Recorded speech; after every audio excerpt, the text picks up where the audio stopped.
Coming up from NBAA in Orlando, big news for the Cirrus Vision Jet. And new aircraft out on the static line, but what's the market for all of this turbine power? A new home for the Commemorative Air Force. And this isn't politics as usual. AOPA Live this week begins right after this. There are many important things to consider before purchasing an aircraft. Let the experts at Aerospace Reports help guide you through the process. We combine expert knowledge with our long-standing commitment to personalized customer service to perfect your transaction. Learn more at aerospacereports.com.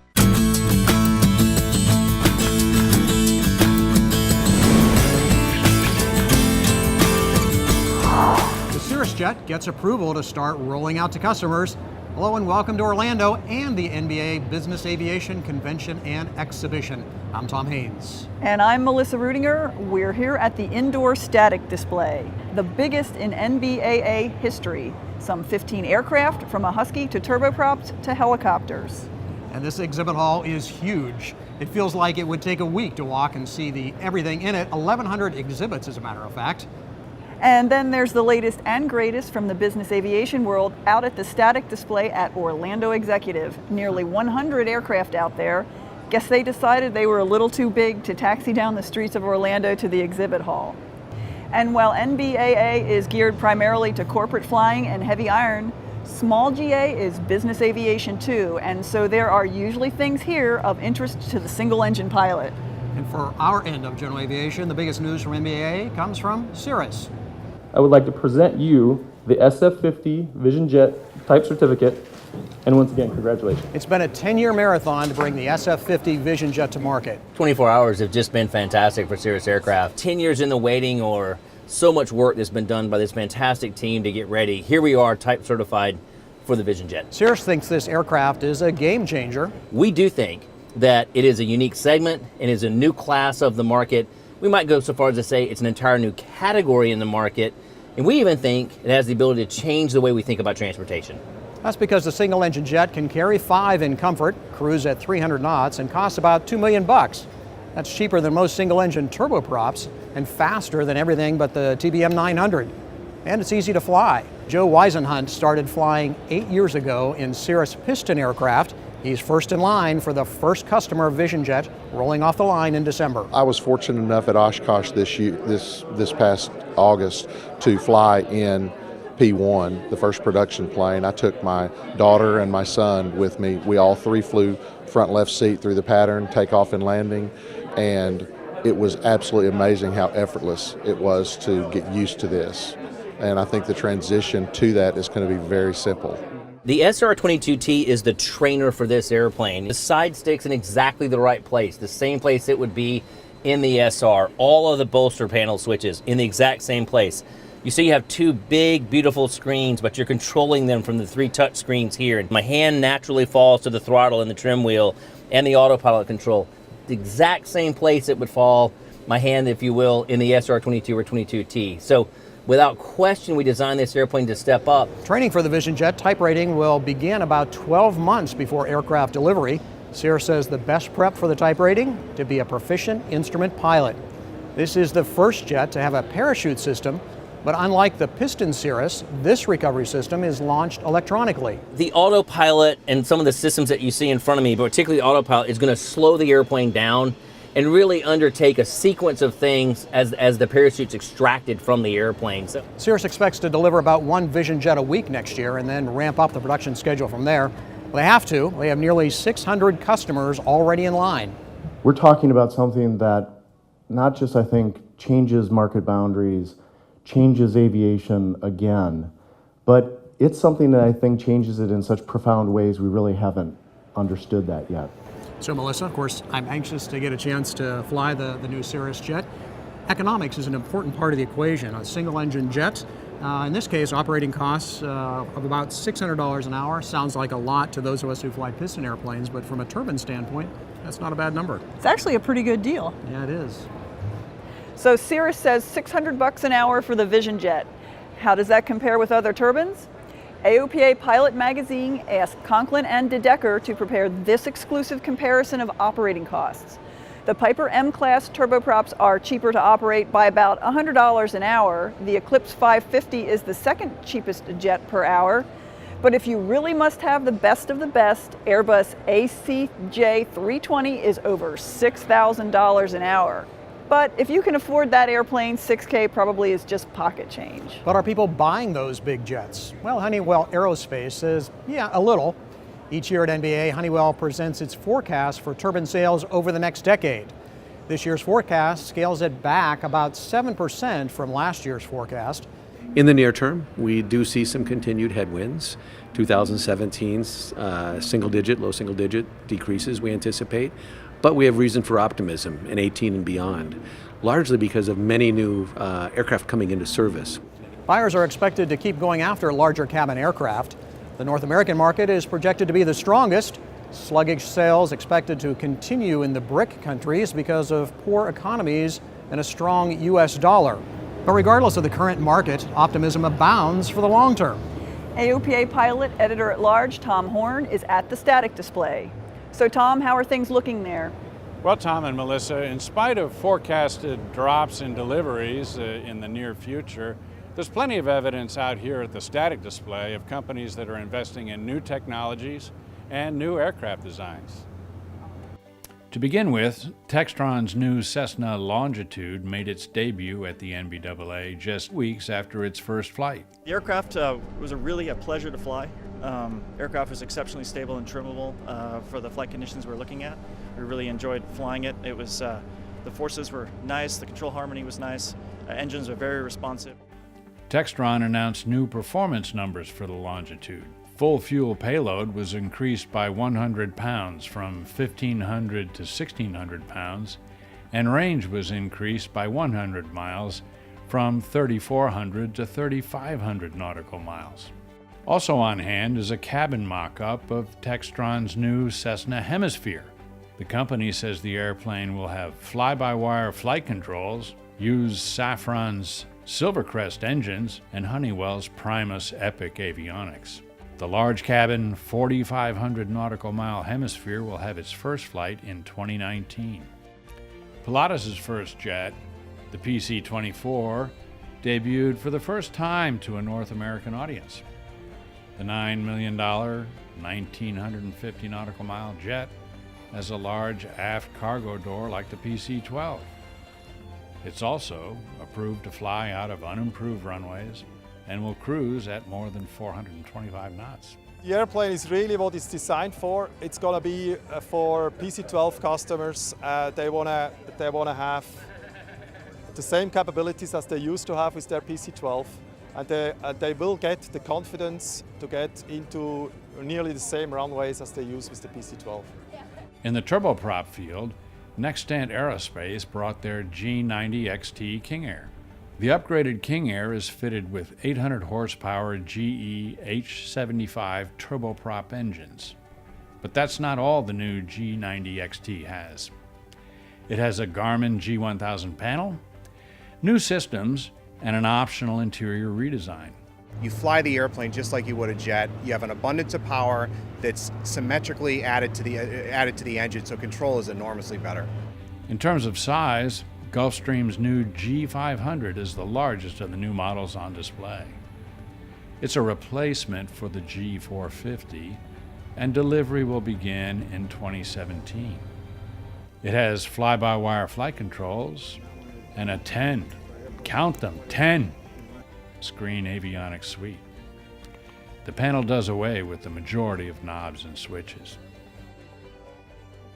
As always, the trend is farther, faster, higher, and more economical.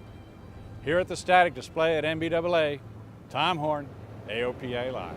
And speaking of technology, Bombardier is bringing something new to passengers and the cockpit. They show off the Vision flight deck in a mock-up of their new Global 7000. This cockpit is super advanced. The Global was actually the first aircraft to introduce synthetic vision on the head-up display. So now the pilots are looking outside where they should be looking, and they have a clear picture of what they should be seeing. The 7000 is Bombardier's flagship airplane, a 17-passenger jet with a range of, get this, 7,400 nautical miles. price, $72.8 million. It can be yours. And of course, you will want to connect to the internet while you are spending upwards of 13 hours in the air. Bombardier announced a new connectivity for their global jets. The Ka-band system has download speeds of 15 megabytes per second, allowing multiple passengers to stream sources like Netflix video. Passengers can also use their cell phones to make calls anywhere in the world. The new cabin management system is designed to be super fast and super flexible. So it allows you to bring the same entertainment system that you would use at home and interface it with the aircraft. The system uses the latest in i5 Inmarsat global satellite constellation. You may think of them as a flight bag or iPad mount company, but MyGoFlight is also in the business of developing a head-up display for medium and light turbine airplanes. CEO Charlie Schneider says the Sky Display projects everything a pilot needs to take off and fly a low approach. What we're looking at here is using technologies that are available to us today, projection technologies that are significantly smaller, and the optics that are available to us today to be able to create a heads-up display. So in aviation, heads-up displays have historically been available to fighter jet pilots, commercial airliners, large aircraft. Why? The units are very large and they're very expensive.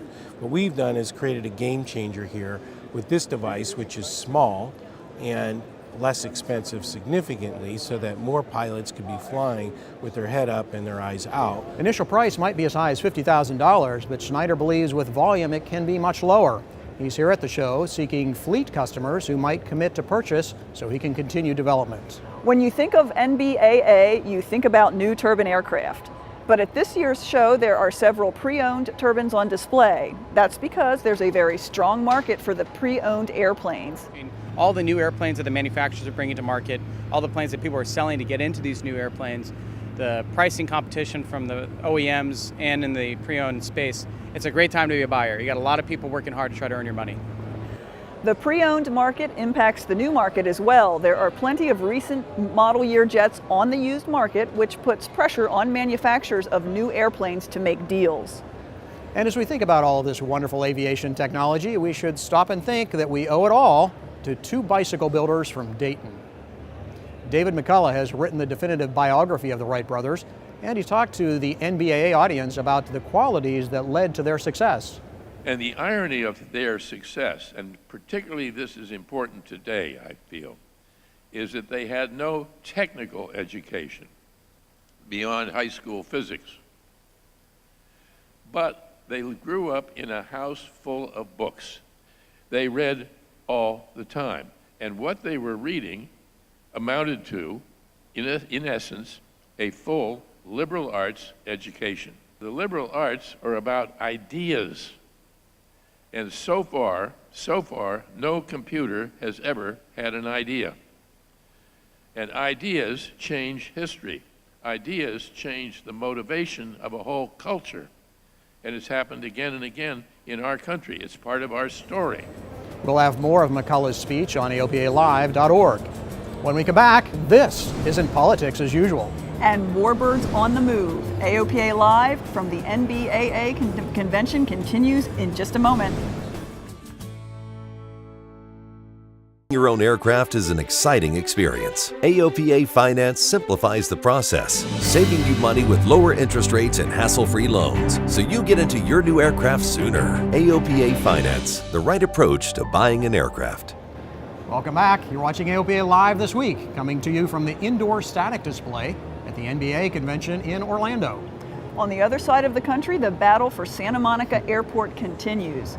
Tuesday, airport advocates brought the plight of the airport to the forefront with a press conference in the iconic Typhoon restaurant. And we're here today at the Typhoon restaurant in this gorgeous airport location that they've operated from for the last 25 years. The reason that we're here, in no small part, unfortunately, is our city's stated goal of closure of the Santa Monica Airport. And short of their ability to do that, to strangle the businesses that operate here at the airport. Typhoon is being forced to close because the city tripled the rent. It also gave eviction notices to the 2 FBOs as part of its efforts to strangle the airport. The eviction notice is on appeal. Many of the pilots here have thousands of hours fly hard IFR, so you'd think that VFR flying is a snap, right? Well, wrong. Some of these folks have been away from basic flying for a long time. Dispatchers plan their flights, ATC keeps them in the proper airspace. VFR is actually disconcerting after being away from it for so long. So that's why AOPA premiered the Back to Your Roots seminar here at the convention. A chance to rediscover the basics and get back to fun flying. The Back to Your Roots seminar is another part of AOPA's You Can Fly initiative to make flying fun and get more people back into the air. Intro flights have long been a way to give prospective pilots a taste of aviation. Some flight training professionals feel it can be a bit overwhelming and even off-putting with everything going on at once. One group of flight schools decided to start offering a system called Pilot QuickStart. It bridges the gap between intro flights and the first few hours of training. Students spend 4 sessions in a Redbird full-motion flight simulator. They become familiar with procedures and things like radio calls. Ray Kohler runs the program. He says the first time students are in the airplane, they are well prepared and do much of the flying themselves. They're able to start the plane, taxi, take off, fly to another airplane, line up on final, and do an instructor-assisted landing. And they come out of this thing just sky high. Their confidence is really solid. This is a video of students on their first flights. Most of the students who have gone through the program continue on with flight training. You can find out more about the Pilot QuickStart program on the Alpha Pilot Academy website. Changing gears here. If you haven't noticed, this is an election year. Hey folks, it's in all the papers. And everybody has an opinion on presidential politics. NBAA brought the political duo of Carville and Madeline to opine. Mary Madeline was an advisor to President Reagan and both Presidents Bush. James Carville, he ran Bill Clinton's campaign. It's not Trump, people. This is not about Donald Trump. It's about Trumpism. He is the vessel for this frustration, and that's why the pundits have been wrong at every turn. You cannot peel off Trump supporters because it's not about the man. Well, the party is falling apart. The party produced Trumpism, and I think that's okay. She's not going to have any kumbaya across the aisle since she's declared the Republicans deplorable, and she's probably going to be impeached if this. I don't think Comey would have did what he did in the absence of there being something there in those 650,000 emails that the aptly named Wiener. The question I get to most people is, have you ever seen anything like this? And my answer is, nope, and never thought I would. To a lot of people, she looks like the thing that they don't like. You know, one of the things that I've learned, people are who they are. And what she is a kind of, I would say hard-headed, she's kind of set in her things, who believes in massive preparation and hard work can shape a better future. Look, do I think that Hillary's going to win? Yeah, I think so. I've thought so the whole time. I have an entire theory, but I'm like anybody else, and when I see this kind of background noise, I'm thinking I know a little bit less than I thought I know going in. And author David McCullough, who has written books on Presidents Adams and Truman, had very strong thoughts on the possibility of a Trump presidency. There's never been anything like it, and that's primarily because of the Republican nominee, who is unlike anything that's ever strutted onto the political stage, who prides himself in his ignorance, and who is unkind, uncouth, and dangerous, in my opinion. Muted applause to that one here for this crowd. As we said, everybody has a strong opinion on this election, and not everybody agrees with that, that's for sure. As Carville said, elections have consequences, so pick your candidate and vote next Tuesday or even sooner. Okay, something less controversial now. The Commemorative Air Force is on the march. The Warbird Preservation Group has moved from Midland, Texas to Dallas Executive Airport, where they hope to build a large facility in the coming years. The CAF wants the community to have access to the old war machines. They got thousands of folks right up to them at their inaugural hometown air show, Wings Over Dallas. AOPA Live's Paul Harrop was there. He has the story. There's something about a hometown crowd. And from the size of this one, can you believe it's the first year? You know, we produce a lot of air shows around the country, but anytime you're going to do a first air show, you're not exactly sure what you're going to get. The Commemorative Air Force designed Wings Over Dallas to get the public up close and personal with the airplanes, the guns, the tanks, and the people who fought for America over the years. We designed a new show, and I'm really proud of what our ops team has done into designing a show which incorporates the veterans. They speak live in a showcase format, and then the airplane that they're talking about is flying while they're talking. The idea is to have as little distance as possible from the people to the planes. The immersive living history style presentation is something new, and folks love it. We got the opportunity and decided to come out and see a bunch of aircraft. Emily Simpson and Ash Branson met at an air show. Today, it's a date in front of the A-26 Invader that started it all.